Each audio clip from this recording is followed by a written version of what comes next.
Thank you. Okay. Sorry. All right. Welcome.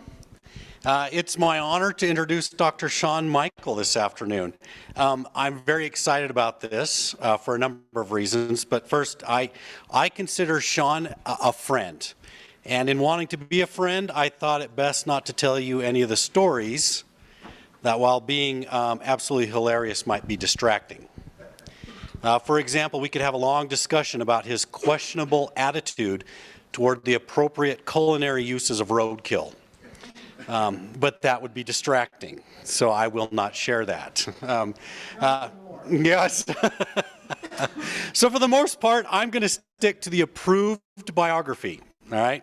Now, you also may be wondering why I'm introducing him at all, as he is a member of LEEP's faculty and you already know him. Well, you know Shawn as an instructor and one of our faculty, but you may not know him as the recognized scholar in our discipline, which he is. We tend to not realize the accomplishments of the faculty that we see so often and know so well. So it's a wonderful opportunity in this speaker series to get to know some of the accomplishments of Dr. Michael. So I'm going to share from his bio for just a second. Dr. Michael holds a joint appointment in landscape architecture and environmental planning and outdoor product design and development. He's served on the faculty at Texas Tech and Washington State Universities before joining USU in 2008, where he served 12 years as the department head for LEEP. And much of the wonderful things that you experience in LEEP are the result of the work and effort of Shawn. Previously, while earning a bachelor's in landscape architecture at Western Virginia University, he served as the first landscape intern at Frank Lloyd Wright's Falling Water. He practiced in Pennsylvania, Connecticut, and Colorado before studying environmental psychology and design through an MLA at Texas A&M University. Following his MLA, he earned a PhD at Virginia Tech focused on the relationship between landscapes and criminal behavior. An interesting topic that you chose. All right. He is an expert in crime prevention through environmental design, or CPTED, and he's connected professionals and students with techniques for improving user safety through the planning of safe sites. He is a fellow of the Council of Educators in Landscape Architecture. And at present, Professor Michael's scholarly activities also include the preparation of scholars for academic practice, business practices and design firms, about which we will hear from him today, and J.B. Jackson's mobility techniques and landscape studies, which is an absolutely fascinating aspect of the history of our profession. And if you ever get the opportunity to talk to him about J.B. Jackson and the way that he looked at the landscapes, it is enthralling. So that will be speaker series number 2. So now, I'm not going to completely stick to the approved material. I'm going to deviate for just a moment, because I have to tell you that in preparing to introduce Shawn, I performed a background check on him via Google. And oh my word, his exploits are as remarkable as they are questionable. So I believe he's LEEP's only faculty member that you can follow on Instagram. You may follow him at The Gear Doctor. And I would absolutely recommend that you do this. I had to create an Instagram account last night, and now Shawn has 1 additional follower. So, so I recommend that you follow him as the Gear Doctor. You will learn an enormous amount about him, including other monikers by which he might go, including Right Turn Clyde. So, but what I think most important that I want to share with you about Shawn is 2 things. First, he not only possesses the intellect to recognize opportunities, but the energy and the drive to make the most of those. And second, he's a relentless advocate for our profession, the profession of landscape architecture and environmental planning. He is active in seeking to advance these fields and is constantly looking to do so. And it is in these capacities that you have the opportunity to hear from him today. So please join me in welcoming Dr. Shawn Michael.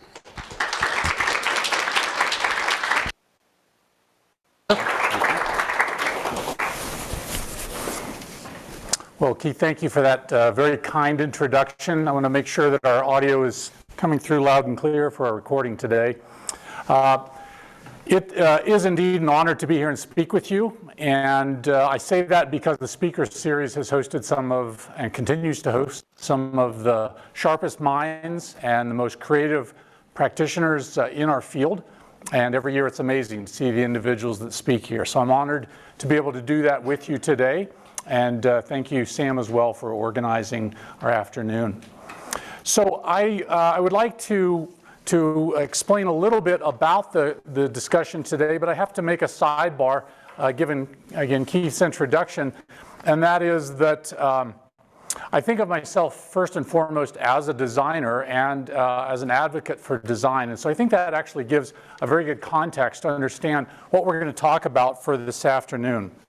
I hope what I share with you will be informative and challenge you in how you think.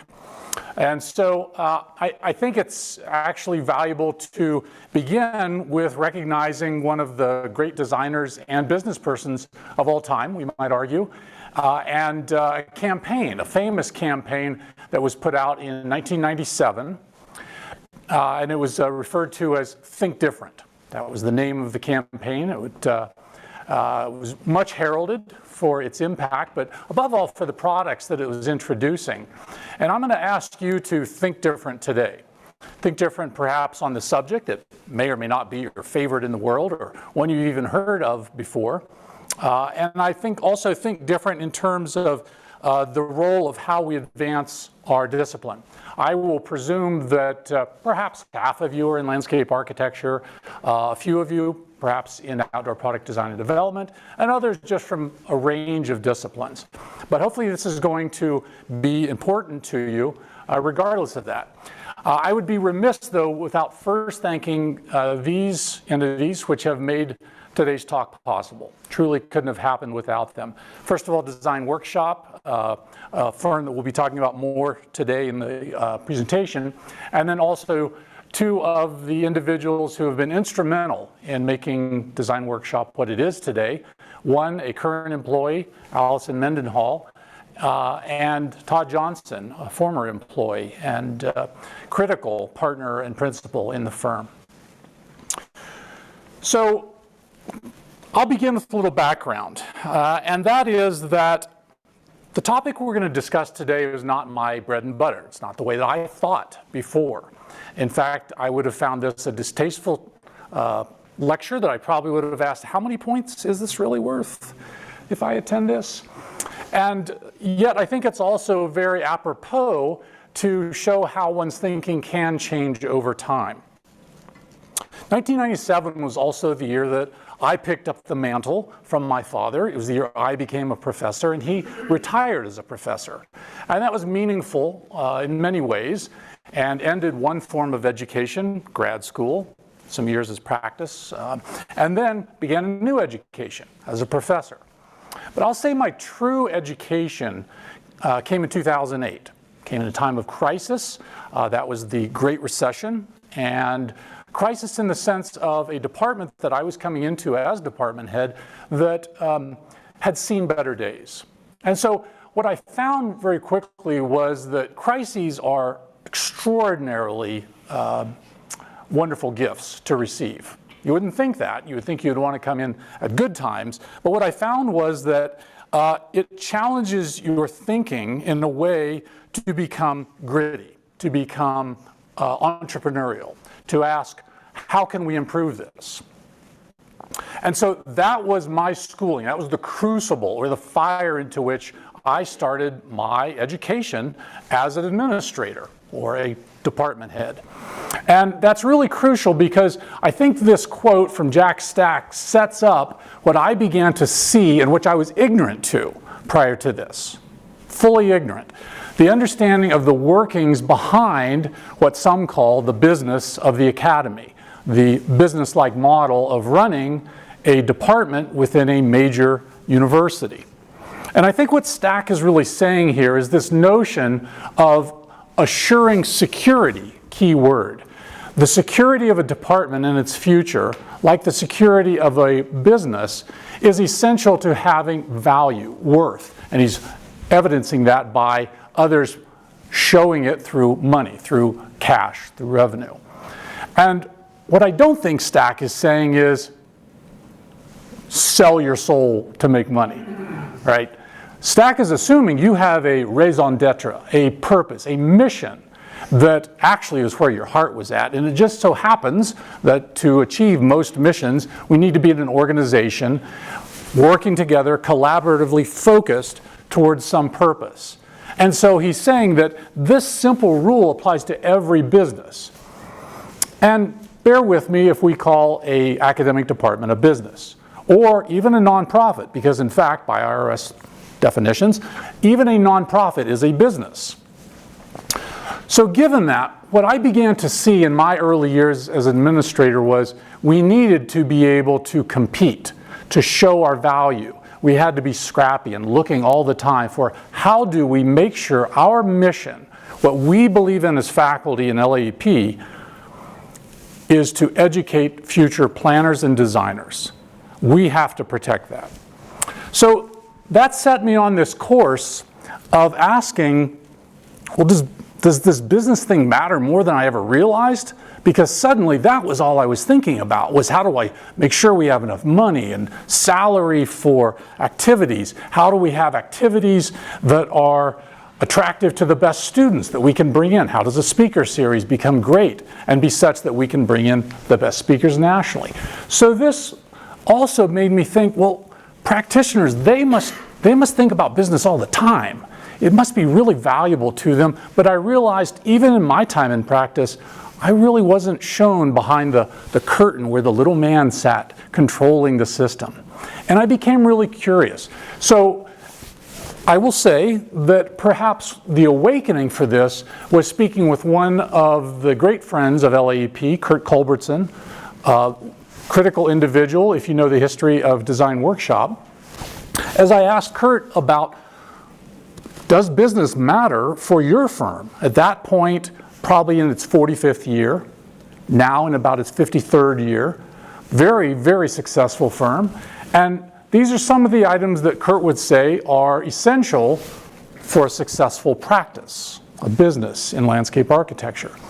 And money to pay for it all is one of those, but only one of them. But what I saw was that each of these points for the business of an academic department can be swapped out. When you think about strong client relations, substitute student for client or alumni. Hardworking, trained faculty. Studios to do the work in. All of this mattered. And so I asked Kurt to help me study this. I wanted to know more. And at that time I became aware of what's actually a somewhat veiled organization, the CEO Roundtable for the American Society of Landscape Architects. This is a group of extraordinary leaders within extraordinary firms, a few, but only a few of them represented here. And I asked, would it be possible to speak briefly with this group about a survey and ask them to take part in it? And so that's what I did. Thankfully, 28 of them took part. This was in 2012, and we ended up putting the results together into a small pilot presentation or pilot study presentation, which involved my brother, which I have to say as context, when I mentioned the big brother part, the big brother is the MBA. The big brother is the one that was savvy. The little brother is the one that wore safety pins in his skateboard punk, kind of pseudo-tattooed, I don't want to make money because that's like evil. That was how different we were growing up. And so the awakening and the chance to work with him on this paper was really kind of the beginning of my coming full circle. And our own David Evans here was part of that because of Dave's long, decades-long history as a successful practitioner. But I really just wanted to know, does business matter to these firms, or do they just succeed because they do great work? And the questions began to bear out in a much stronger way than I expected that yes, they're thinking about business all the time and that business is moving. It's changing. It is a competitive field. Yes, everybody wants that ASLA Firm of the Year award. Yes, only one firm is going to get the contract. It's scrappy, competitive out there. And so you can see here, though, that they also said it's not that different from the others, architects, civil engineers, developers. It matters to them. They do it pretty similarly. And when asked, well, do we need to research this? Spoiler alert, there wasn't much sign that scholars were doing research in this. And by this point, I had, call it 20 years of observing the research in our field. Actually, more like 30 with grad school. I just didn't see scholars doing research. And so I asked them, would you use it? Would you like to know more? Should scholars be addressing this? So if these numbers aren't clear, a 1.0 would mean everyone said yes. 3 individuals thought not appropriate or shouldn't be doing it. How important is it that we conduct it? They basically said you should be doing this. And would they value having access to the research if we did it? All of them said yes, if you do it. Yeah, I'd like to have it. Even though maybe it shouldn't be, we all want it. Okay, fair enough. So to me, what this suggested was, it's really critical for LAs in practice to be informed about business. They're at it every day. Every day they wake up, they're at it. In fact, maybe in their sleep they're doing business. It's also important that we as scholars, and I mean by scholars, grad students and faculty, we be doing research into business and that additional findings would be valued. I will tell you, not all scholarship in our profession is read or seen as valuable to practitioners. So what an opportunity to hear that they were saying we would value this. Are we alone? That is, are landscape architects the only one that would value this? Well, I came across a wonderful little book called Art's Principles. Art is not referring to the creative arts, but referring to Arthur Ginsler, the late Arthur Ginsler, who was founder of the largest architectural firm in the world. And Art's little book, Art's Principles, is one of those rare times where a practitioner writes a book to help the next generation. That is, architect, landscape architect, few of them ever take time to write. They're just too busy, and when they retire, they just want to retire. But he wrote one, and it wasn't just all the beautiful work that Ginsler ever did. No, there's like no pictures, a couple sketches, pen and ink. No, it's because he was saying that there is a blind spot, and this is his phrase, there is a service professional's blind spot, and it is business. Without understanding the basic business principles, it is nearly impossible to fulfill your dreams. Back to Jack Stack. It's not about relinquishing your vision, your mission. It is that you have to survive another day to get another contract, to make work that will change someone's life. If we don't stay in business, if we don't stay profitable, we can't hire the best and brightest, and we can't get the contracts that will change the world. Simple formula, right? So if other industries, architecture, also believe the same, I really began to wonder, well, what about the literature? Maybe I just missed it. You know, all right, I skipped class a few times, I'll admit it. I think my mom's on Zoom on the East Coast watching this, and it's statute of limitations, Mom, it's too late. I can confess this now. I probably skipped the days where they were just talking about business literature in LA, and all the training that happened. I probably skipped that day of class when they were training us to be business people. So I thought, well, I got to do some due diligence. I got to dive into the literature. So I went back to the first issues of Landscape Architecture magazine, and I went through them all to find how much has business been written about. And it's interesting. You'll find a few. I think this little gem is one that kind of stood out to me. It's a fun one to read. Thankfully, all of LAM is digital and accessible online. So you can go back to 19 whatever and read the articles. This one's by Charles Robinson, a practitioner who was talking about getting the business.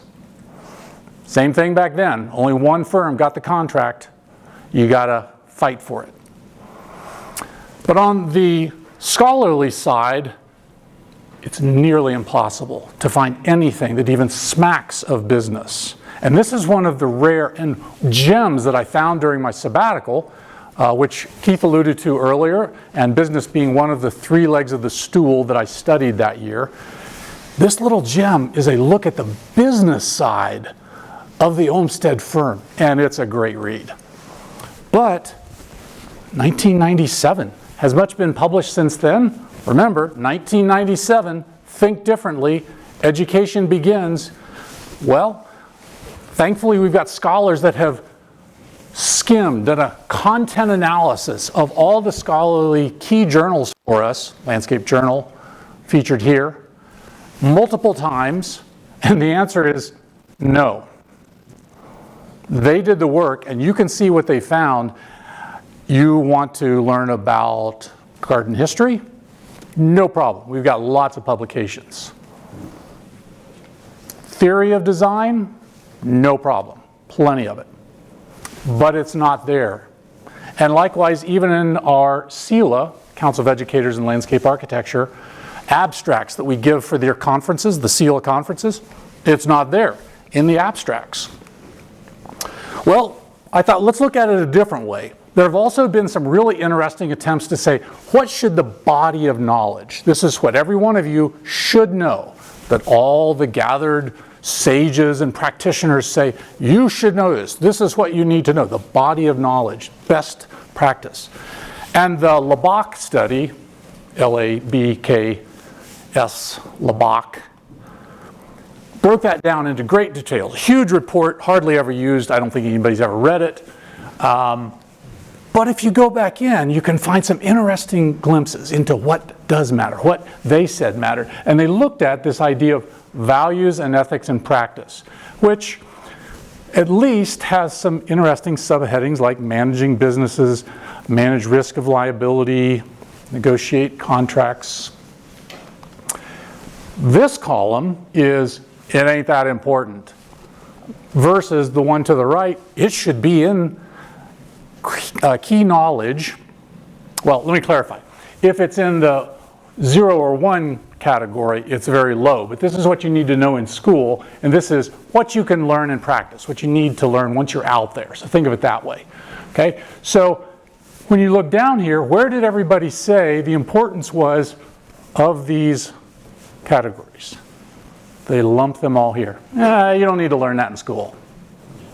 On the other hand, they jump right up when you go to, do you need to know them once you're in practice? Oh yeah, they're really important in practice. You better learn them. Okay. We also had one other effort that I thought was really interesting. Once again, Professor Evans was a key ringleader along with Dr. Lacone here. They worked with a former student of ours, and her thesis said, I wonder what's being taught at like the best schools nationally.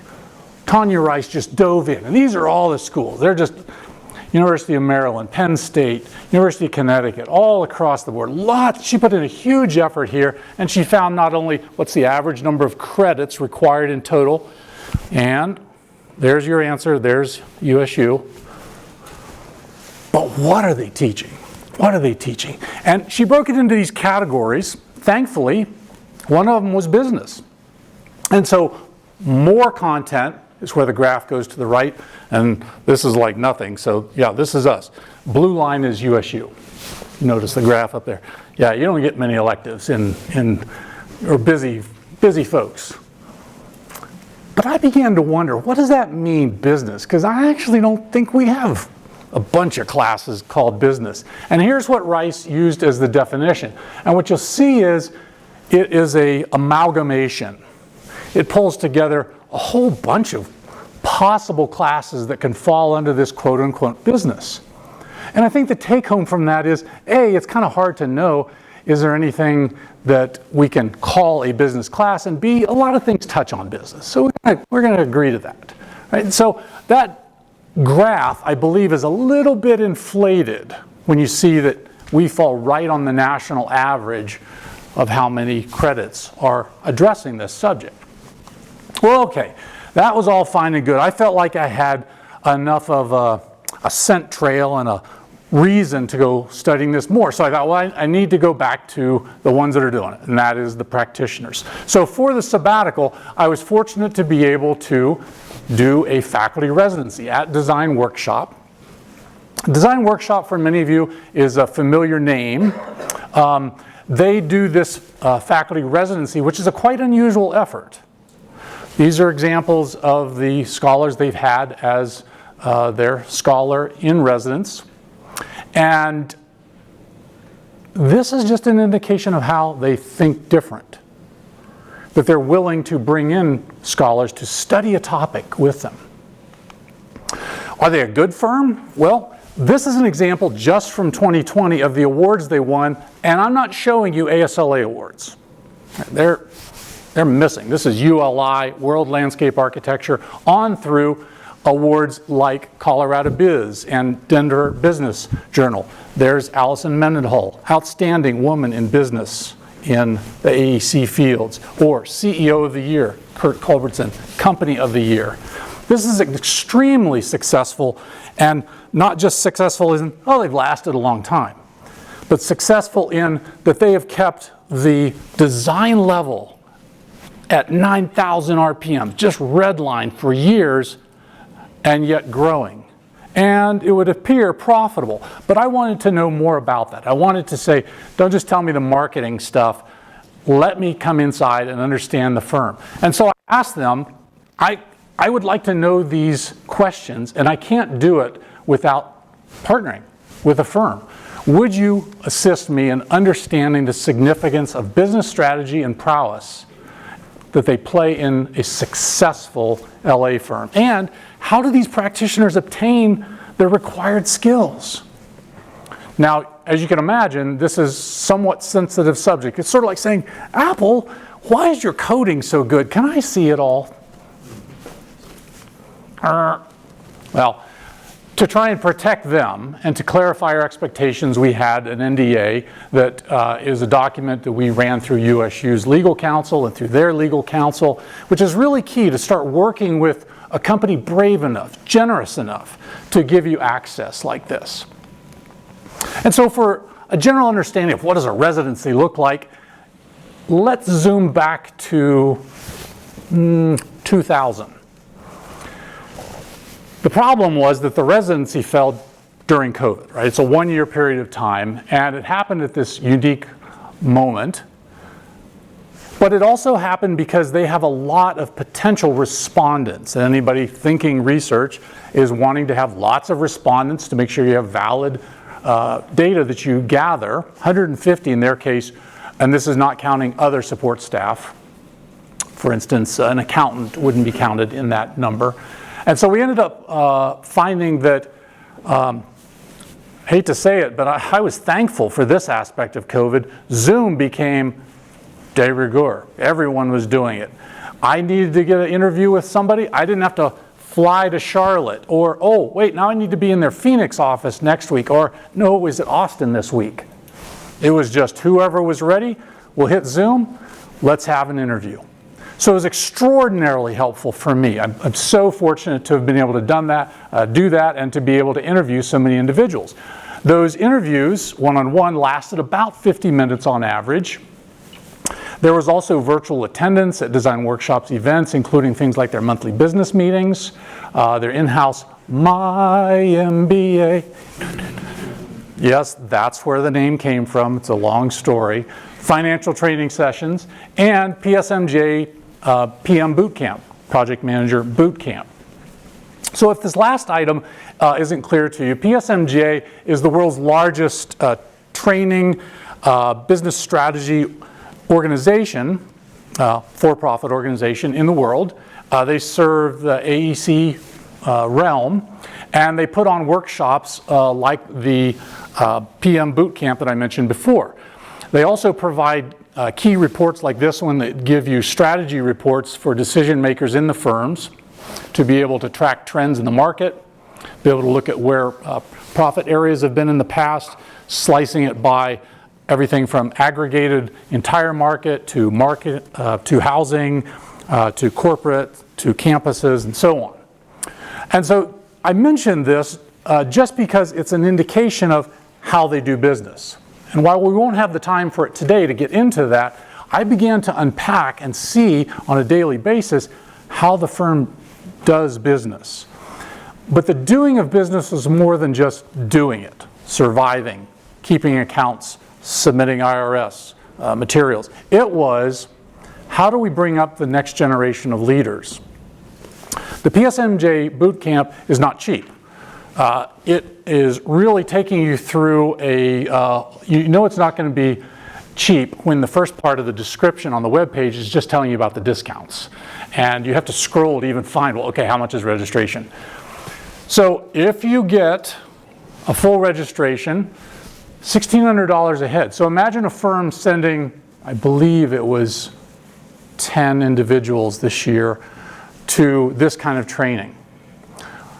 When you're asking, do I want to work for this firm? And they say, we provide development training for you. We're doing professional investment in you as a new practitioner. There's a real dollar figure behind that kind of experience. So what I was seeing was the culture of training. What the data began to show me as the members of the firm would take part in the survey was something deeper. It wasn't just the investment, it was the mindset, and it was their values. And so this is a snippet, question 27, from that survey, which approximately 1/3 of their 150 professionals completed. And those individuals ranged steadily from entry level, interns weren't allowed to participate, up to the partners in the firm. And so what I found really interesting was start to see what did they see as in the critical realm. And it was, I will say, much stronger than I expected to see, that marketing, project acquisition, bidding, etc. These were areas that really jumped out as essential for someone to know as they're moving forward. Financial management, who knew? So you can see those color coordinations here, and that's just the critical side. That's not to say many of them also didn't score highly under very important. Again, these numbers are across everyone from entry level to the most senior individuals. So the inculcation of a mindset towards how do we all harness, pull together as a team to be able to make sure this business is successful is both from the award-winning side to the profitability side. You want to do good work? Yes. Want to do great design? Do you want to be recognized? Yes. All right, we want to win awards. Oh, do you want to be paid for it? Well, yeah, I'd like to be compensated. Do you want to be well compensated? Preferably, if it's not too much to ask, sir. All right, well, I think what you see, or what I began to see, was that the questions of how do you manage a firm, how do you bring up the next generation, were really asking questions about how do we open the books. And if you're not familiar with the acronym ESOP, it has to do with the structure of who owns the company, an employee stock ownership program.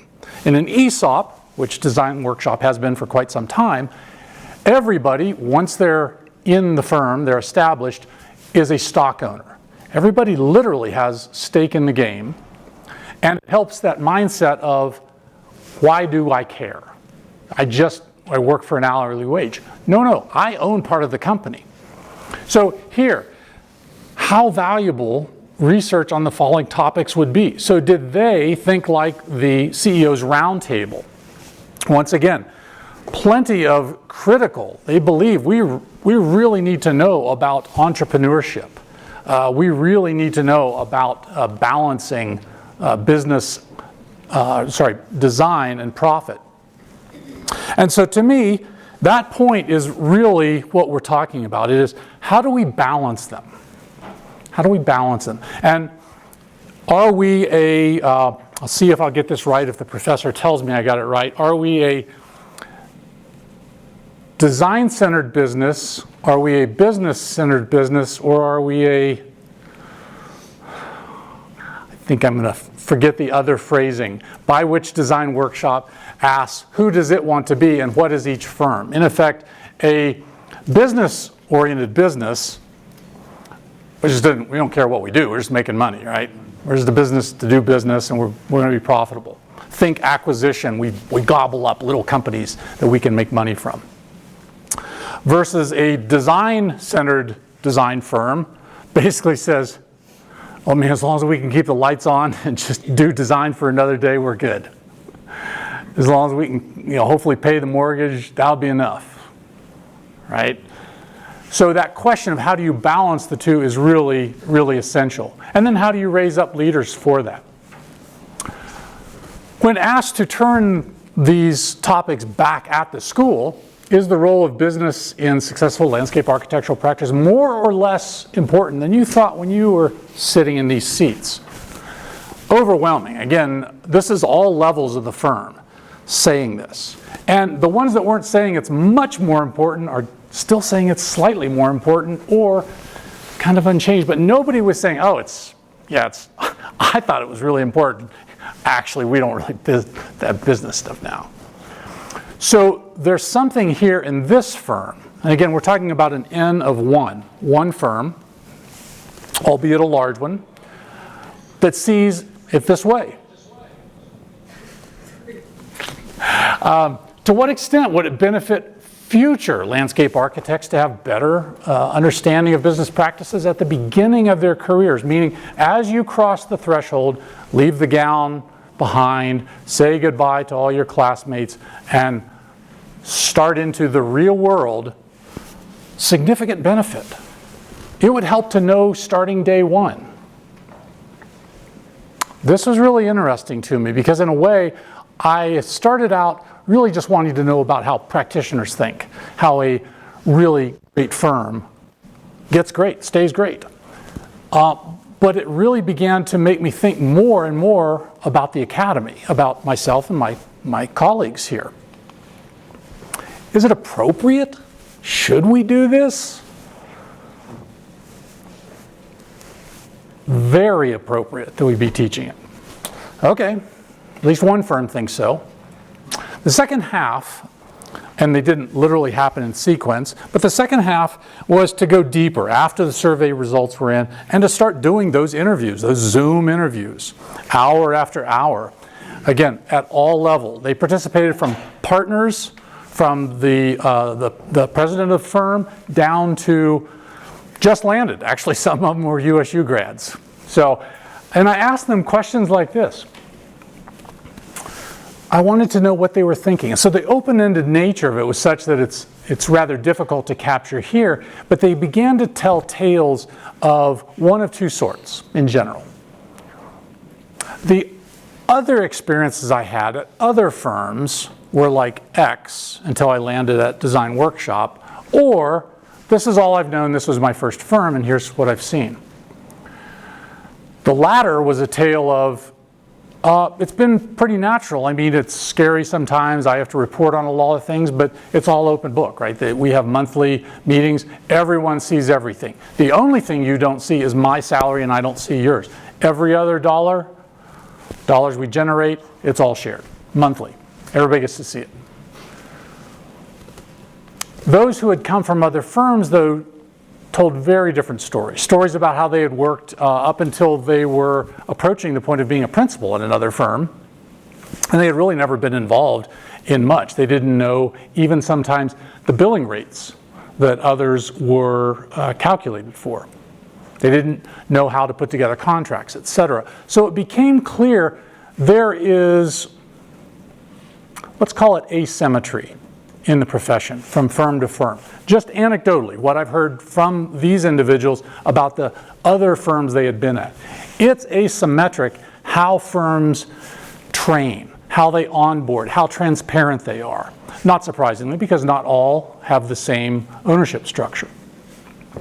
The second part of the interviews probed a little deeper, and that is how their mindset had shifted and the idea of current knowledge and how did they come to that knowledge? Who was influential? Usually it was individuals that had been mentors to them. They often cited things like the My MBA system or going through PM boot camp or just coming up through the process of becoming an associate, becoming a principal at the firm. But what was also clear was that the firm sets up a fertile environment for those to succeed in the way they want to. You want to be a principal? It's pretty clear how much dollar value you need to generate in terms of new contracts in a year. You need to bring in the work. So business development was talked about continuously because it's continuously a part of their lives.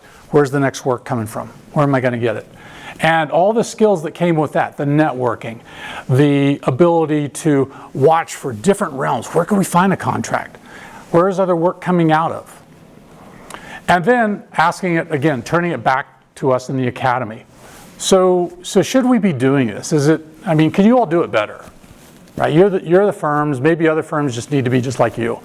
Or can we in the academy be training others? Are students trainable, or when they take that gown off, do they become business person, now able to absorb business lessons, understand spreadsheets?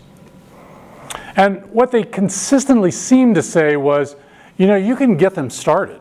There's information that is helpful just like lots of other subjects.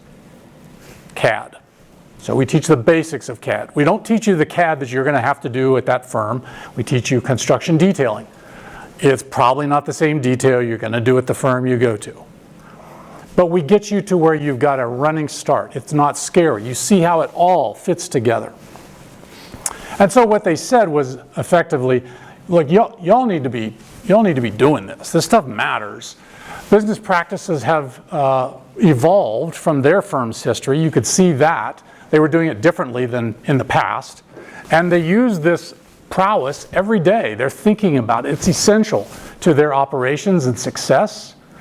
And all of them are informed. They're responsible. They see that when they pull a certain way, when they don't go over budget on an item, when they know you've got X dollars or hours, when they're the same, to spend on this concept diagram, to do this research background on codes for this city. It matters to the bottom line for the firm. And their training has evolved. It's really an intentional process to bring those employees on board. In fact, I think of them as like an academy, right? They are a educational entity just as much as we are, but that they differ from other firms. I couldn't come away thinking anything different than that they may not be the norm. Again, the curse of a N of one participant study. Right? But I think what it did, though, was lead me to believe that there are topics to assess, things like the ESOP, how it shaped them, and how a firm that's not an ESOP might be quite different. So conclusions I drew from this were pretty general, but I think also pretty powerful. Scholars and practitioners can collaborate in a way that's mutually beneficial, that is quite natural, actually, and that will be welcomed by many, if not most, practitioners. Rather than reflect on whether students today receive adequate training, something that we haven't done, faculty everywhere should start to ask that question. We should say, maybe we have the blind spot that Gensler has been referring to. Maybe it's not just practitioners in general that just want to do great design because everybody should know we're out to help the world. And we are benevolent individuals as creatives. But maybe as academics, we have to say the same thing. It's not enough to try and teach a really good class. We need to say, do we have the right classes? And maybe this has been a blind spot. Not from some fault for having seen it when we were students, but because the entire enterprise isn't apparently doing it. I like this quote from Kramer and Simpson in How Firms Succeed. They, as a for-profit industry that looks back at the AEC field, have also recognized this, have written a few books on it, and have run different international workshops on the subject. The problem is not that good design and good business don't go together. The problem lies with the prevailing paradigm of professional practice and how it's communicated not only to the next generation, that's students, and the public at large. So there's a communication problem according to them. What if the profession, what it needs is a model that just explains how a successful firm works? What if we understood more about how much you should get paid? What if it was very clear, the data about national salary? What if all that was really easy to access instead of having to go to your department head and say, Keith, can you please see if ASLA will provide a report for us so we can get some data to give to our pro practice students on prevailing salaries? So what do we need to do? I think the immediate needs are that scholars need to embrace it as a promising new frontier of research. Again, scholars is not just faculty. Scholars is graduate students saying, what difference could I make? I'm going to invest a year in a thesis. What could I do? 2 years, 3 years in a dissertation. What could really matter? How could I change the game, or as Stack would say, the great game? And reflect on whether our students are getting what they need. I've got some of our pro practice students in here, and I took Dave's class last year and I crumpled it up, and then I kind of pulled it back out and said, okay, all right, I'll keep that part, I'll keep that part. That part we can do, but we're going to start doing pro practice differently here. I'm not responsible for all the other schools, but here we're going to talk about how you do business, because I truly believe that for the next generation to go out and get the best work done and not quit the profession because they were never compensated fairly, we need to teach them to play the game, and not just to make money, but so that those who know the money game will respect them because they already understand the value proposition that they bring, how they raise the value of real estate and quality of life. There's a lot of potential research topics. This is just a totally slice of what we could be studying. But look how different they are. Imagine all the sub-studies. What are the barriers to promotion? How do profitability shift from one firm's sector of the market to another? What causes lawsuits, and what types are they, and how often do they even happen? And how much are they for? And how many win? Decision making relating to opening or closing an office. How do firms think about this? Are you going to tell my firm when I call you up and say, hey, Jake, I want to start a new office? Well, yeah, it's in your town. So could you tell me what's the way to do it in your market? Maybe not going to happen. Scholars have entree to ask practitioners questions in an entirely different way. How do I get up to the point of being a principal? What are the expectations nationally? How can that inform me? If I could see the literature, maybe I'm going to jump to that firm. I like the way they do it a lot better than where I'm at now. The level of competitiveness that can come up, right? Rising tide, that is competitive market, raises all ships. If I raise my game, you're going to have to raise your game. We help everyone. Right, so if we can begin to do this as scholars, we may do it for our students and for other schools and for our industry. That's the big play. That's what I think is ultimately behind this is, can we spur something that is truly a revolution in terms of changing what we do? Because here's the challenge. Most of us, when we ask, how can I do my portfolio better? How can I be a better designer? We tend to polish and polish and polish, and we go for, all right, 1,000 grit sandpaper, now I'm going to get 2,000. I'm going to get it even more polished. Well, maybe you should work on this thing over here you're really weak at. Maybe you could actually be much more competitive if you fix the thing that like everybody's scoring a D at. If you could just do a C quality when everybody else is a D in that thing, that'll set you apart. But you want to be the best graphics coming out of the class of 2022 in the nation? It's not going to happen. You're going to have to distinguish yourself through something else. And I think this idea of financial literacy, about knowing about how do we succeed as a firm. If I go into a firm and I want to rise up and be a part of the leadership of the firm, if I know how firms fail and I can be a leader, whether it's leadership succession that I take over the firm or leadership where I talk about how we build a culture, a studio culture as a firm that's also a studio business mindset, we will get ahead. So I've got a number of other recommendations, but I'd really like to hear what you all think. Transition to Q&A, because there are, I believe, many actionable items, and this is something that certainly I also want to hear from my colleagues about. Both those are here, those who are practitioners and academics joining us via Zoom today, and we probably won't get to all of your Zoom questions, but I'll be happy to follow up with everyone who posts a question. Sam will have all of those. Let's give applause. Thank you so much. Yeah, we'll open the floor to Q&A if anyone has one. I'll start. Oh, Dave, yeah. I don't really need the microphone, people would say, but you know, Sean, you know our curriculum. In addition to sort of putting a new look to the professional practice class, how else can we build business lessons into our curriculum? Do you have any thoughts about that? Since my mom is listening, and Dave and I both have moms that were educators. Shall I use that? Okay. I think the answer to me is that most of us who are passionate kind of creators are not great at math. Math was never the class we loved. And yet I think numbers are really powerful. Right? So what we need to become more comfortable with, and as academics we need to talk about how do we do this, is we need to make numbers okay in studio. In fact, we need to make them required, but in ways that are relevant. I failed trig class. My mom had her junior high trig students, or junior high math students, take trig at the university with me.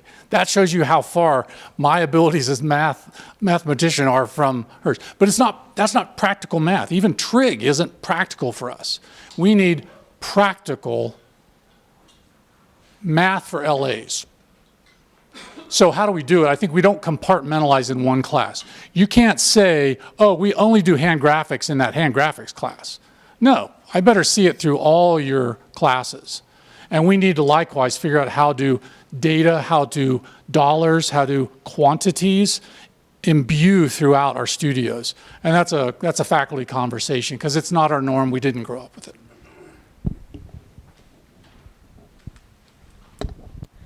So from the perspective of a student entering the workforce, not having access to, this new wave of education on business in the department here, I'm just wondering, do you have any tips or resources that me and others could look into to further educate ourselves without having to go back and get an MBA? You're right. You can do it staying here for your MLA. We will work with you in that regard. I think it's awareness to begin with. I think it's mindset saying, do you want to be valued? Then you need to be informed.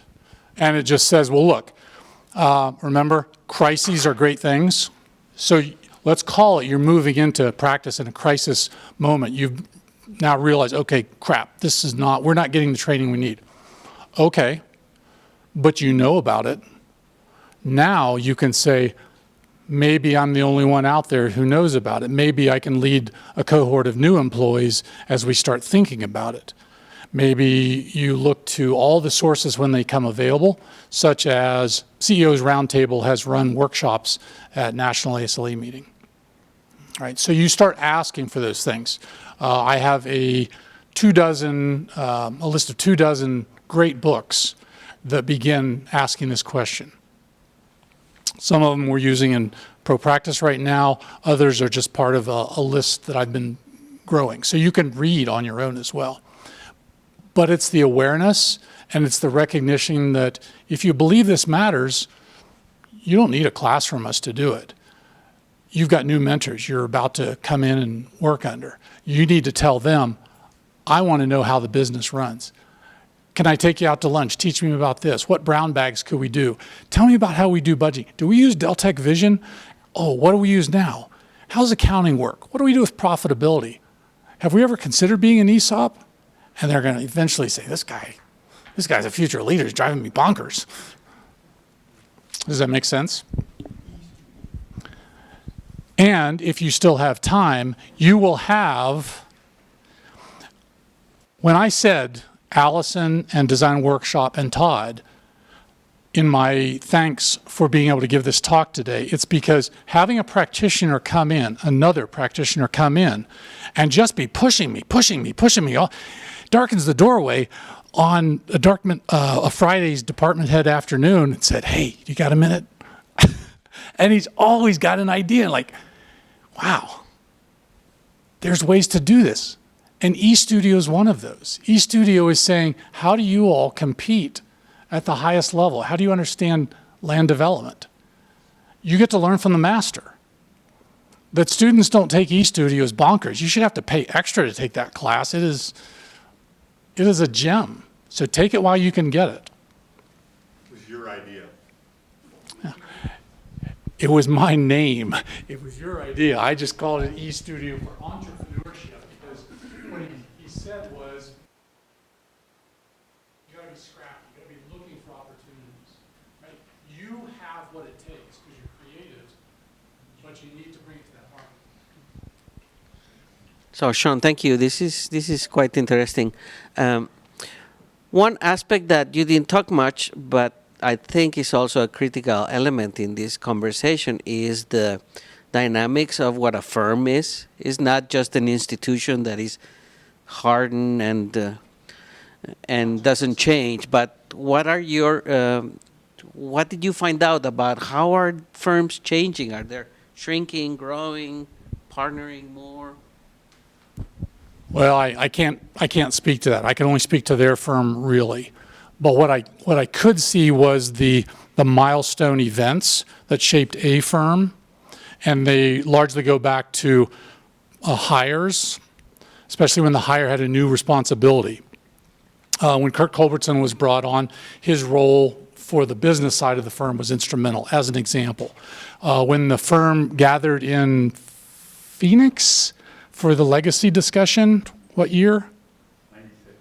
The 96 discussion to really reflect on what are the values of the firm and how do we inculcate that.